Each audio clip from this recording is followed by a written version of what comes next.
एकनाथ शिंदे गुट और उद्धव ठाकरे गुट के समर्थकों के बीच झड़प के मामले में शिवाजी पार्क पुलिस स्टेशन में 50-60 अज्ञात लोगों के खिलाफ एफआईआर दर्ज की गई है। अभी तक कोई गिरफ्तारी नहीं हुई है। आईपीसी और बॉम्बे पुलिस एक्ट की धाराओं के तहत आगे की जांच की जा रही है। छत्तीसगढ़ विधानसभा चुनाव 2023 के चरण 2 के लिए मतदान जारी है। छत्तीसगढ़ के मुख्यमंत्री भूपेश बघेल ने कुरुदडीह गांव में मतदान केंद्र संख्या 57 से अपना वोट डाला। मध्य प्रदेश विधानसभा चुनाव 2023 के मतदान के दौरान दिमनी विधानसभा क्षेत्र में पथराव और झड़प की सूचना के बाद सुरक्षा बढ़ाई गई है।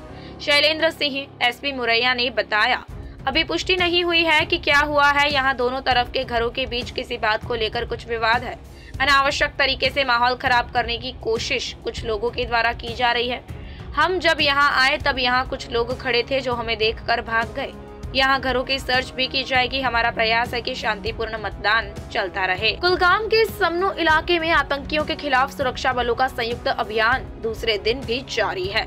सेना की 34 राष्ट्रीय राइफल्स, 9 पैरा पुलिस और सीआरपीएफ ऑपरेशन को अंजाम दे रहे हैं। छत्तीसगढ़ विधानसभा चुनाव के दूसरे चरण के तहत 70 सीटों पर दोपहर 3 बजे तक 55.31% वोटिंग हुई है। सबसे ज्यादा धमतरी में 65.32% और सबसे कम गौरला, पेंड्रा, मरवाही में 45.39% मतदान हुआ। इजराइल हमास जंग के बीच भारत में वॉइस ऑफ ग्लोबल साउथ के दूसरे समिट का वर्चुअल आयोजन हो रहा है। इस दौरान सदस्य देशों को संबोधित करते हुए पीएम मोदी ने कहा, दुनिया के नक्शे में ग्लोबल साउथ हमेशा से था, लेकिन उसे आवाज अब मिल पाई है। ये सब साथ मिलकर काम करने से हो पा रहा है। हम भले ही 100 से ज्यादा देश है, लेकिन हमारी प्राथमिकताएं एक जैसी है। भारत पे के को फाउंडर अश्नीर ग्रोवर और उनकी पत्नी माधुरी जैन को गुरुवार को दिल्ली के इंदिरा गांधी अंतर्राष्ट्रीय हवाई अड्डे पर रोक दिया गया। वे यहां से न्यूयॉर्क जा रहे थे। दिल्ली पुलिस की इकोनॉमिक ऑफेंसेस विंग के कहने पर सरकार द्वारा इन दोनों के खिलाफ लुकआउट सर्कुलर जारी किया गया है। अश्नीर ग्रोवर और माधुरी जैन को दिल्ली में उनके घर पर वापस भेज दिया गया।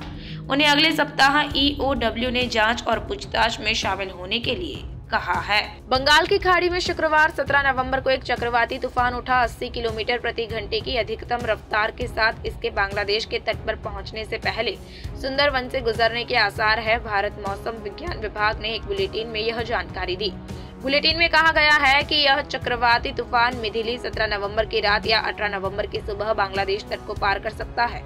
राष्ट्रीय मौसम एजेंसी के अनुसार बंगाल की खाड़ी के ऊपर बना क्षेत्र सुबह 5:30 पर पारादीप से लगभग 190 किलोमीटर पूर्व, दीघा पश्चिम बंगाल से 200 किलोमीटर दक्षिण पूर्व और खेपुपाड़ा बांग्लादेश से 220 किलोमीटर दक्षिण पश्चिम में केंद्रित था। कांग्रेस के राष्ट्रीय अध्यक्ष मल्लिकार्जुन खड़गे ने शुक्रवार को कांग्रेस पार्टी का घोषणा पत्र जारी किया, जिसमें तेलंगाना के लिए 6 गारंटी और विभिन्न घोषणाएं शामिल है।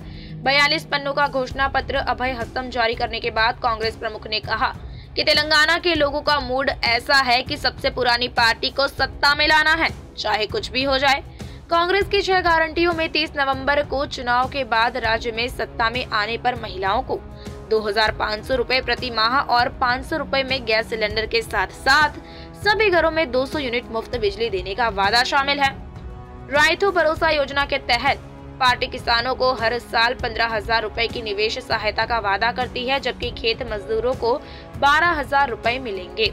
वहीं चेयुथा के तहत पात्र लाभार्थियों को 4,000 रुपए की सामाजिक पेंशन और 10 लाख रुपए का स्वास्थ्य बीमा कवर दिया जाएगा। तेलंगाना के विधानसभा चुनावों के लिए राजनीतिक दलों का प्रचार तेज हो गया है। कांग्रेस नेता राहुल गांधी ने शुक्रवार को कहा कि राज्य के विधानसभा चुनाव में उनकी पार्टी के समर्थन का तूफान आने वाला है और सत्तारूढ़ बीआरएस बुरी तरह से हारेगी। खम्मम जिले के पीनापाका में एक रैली को संबोधित करते हुए उन्होंने आरोप लगाया कि बीआरएस का भ्रष्टाचार पूरे राज्य में देखा जा सकता है। उन्होंने कहा कि कांग्रेस का पहला लक्ष्य तेलंगाना में जनता की सरकार बनाना है और उसके बाद केंद्र की नरेंद्र मोदी सरकार को बाहर किया जाएगा। राहुल गांधी ने कहा कि केसीआर को पता चल गया है कि तेलंगाना में कांग्रेस का तूफान आने वाला है। ऐसा तूफान आने वाला है कि केसीआर में और उनकी पार्टी तेलंगाना में नजर नहीं आएगी।